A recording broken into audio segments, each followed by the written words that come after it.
Patay ng kapatid ni Timtim, guys. Yan yung kapatid niya, si Timtim. Yan yung kapatid niya namatay. Yan sila, guys. May mga sakit po.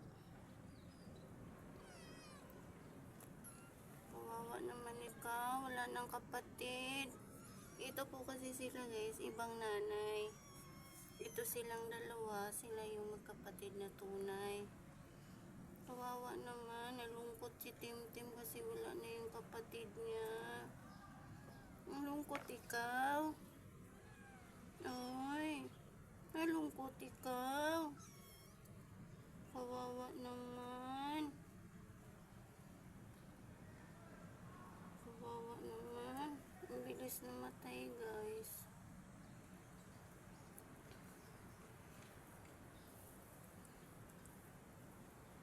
Okay, subscribe lang, guys, para may pangbili ako ng ano sa kanila.